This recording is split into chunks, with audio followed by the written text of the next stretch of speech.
bi diggante Akhlou Brick ak Ngaaka Blindé naka nga gisee clash bi. waaw man moom bon rap bi dama koy dund quoi mooy dund rap mais pour man baar yu Akhlou Brick di teg moo gën a kawe quoi que Ngaaka pour man Ngaaka day taasu quoi pour man quoi rappeur TikTok laa gisee quoi parce que moom mën na rap mais rap dafa xaw a des quoi waaw Ngaaka Blindé quoi pour man day xaw a taasu mais Akhlou Brick ñoom baar yi ñuy teg moo gën a kawe pour man quoi ndax ñoom seen affaire dina am écoute dina am punch dina am thème quoi mooy ëpp tamit punch line. kon da nga gis ni bu doon sondage la est waa Akhlou Brick ñoo nekk ci kaw ñoo nekk ci kaw te loolu melomaan yëpp xam nañ ne moo nekk ci kaw quoi képp ku xamul rap nag mu naan affaire bi Ngaaka la te soo xoolee même TikTok bi sax jigéen ñi ñu xamul ñu rap ñi au plupart ñooy dugal affaire kii bi quoi Ngaaka bi di ko def challenge ñoom loolu lañ si neex quoi mais Akhlou Brick képp kuy melomaan ku xam rap ku yàgg déglu rap da ngay xam ne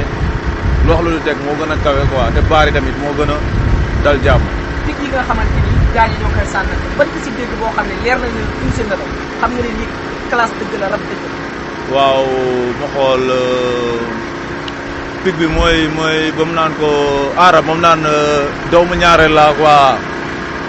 waaw bul foog ne kon man du ma wujjee xam nga c'est ça picc boobu lu ma neex la quoi yaa gën a xam waaw xam nga day bëgg a wax ne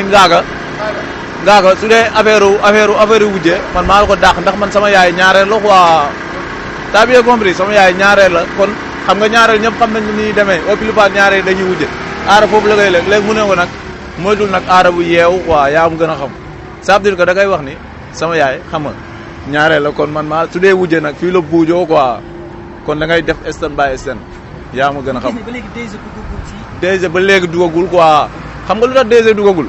da parce que DG su duggee gars yi dañuy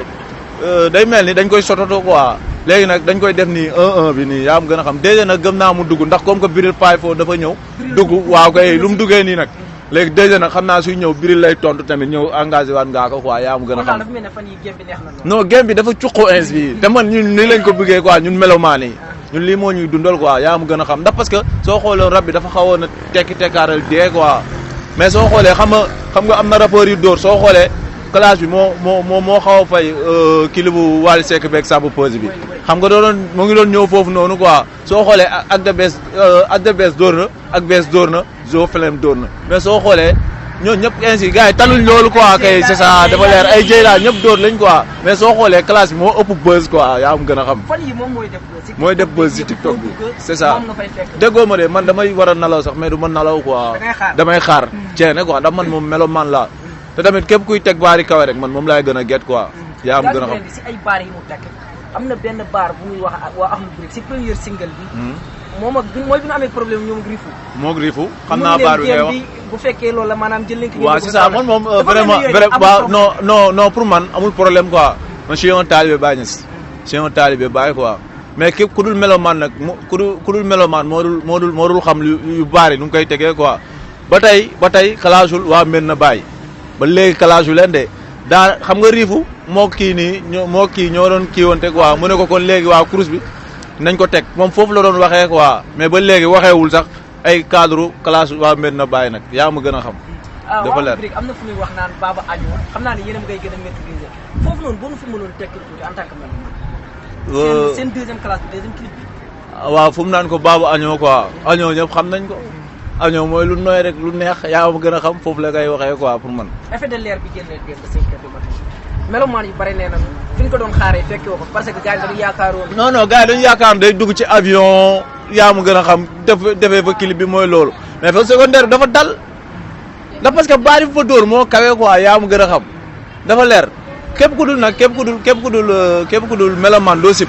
mais soo xoolee effet secondaire bi sax moo gën a dal sax beneen effet de l'air moo gën a dal sax beneen effet bi ndax bii aar daf see teg ay baari kawe te dem daf ko cee pap ba pare wan ko ni yow taasukat nga mbalax maan nga yaa ma gën a xam dafa leer waa Ngaaka Blindé dina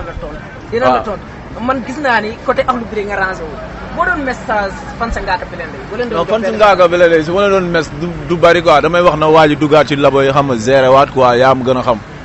xam nga zéro waat lu bëri yokkaat niveau bi quoi ndax parce que reportagement la franchement parlant quoi day mbalax mooy loolu. dund gis waaw invité nañ ko sànq maa ngay déglu léegi. déggoo ma man melomaan laa gis naa ko léegi mu ngi naan classe bi lii da ko dépassé ay mbapat la Eminem moo ko mag fuuf Amérique gars yi ñoo leen mag fuuf ba léegi dañuy classante classe dafa bokk ci rap classe mooy doxal rap quoi sans classe rap bi du dem yaa am gën a xam soo xooloon rap bi dee na am na ñu bëri ñoo xam ne xoolal doonuñu woon déglu rap mais si à cause de classe yi si la ngay commencé gars yi di déglu rap beeg mooy loolu yaa am gën a xam. Omzo Dollar est-ce que mën nañ ko xaar si classe Omzo Dollar war na mën a ñëw. ndax parce que déggoo ma de mais na saaga amul problème. l'essentiel lu ñu wax na affaire bi neex quoi ñun melomaan ñun ñu bëgg xam nga mooy loolu. ka foore la bëggee ñoom ñëpp a far dañuy classante nii rek mais seen biir ñoom ñoo far quoi yaa am gën a xam ñooy mayante xaalis soo xoolee seen abonné yi yokku na yaa am gën a xam seen vie yu bari te bii day am xaalis. mën na 1 million de vues si dans 3 jours.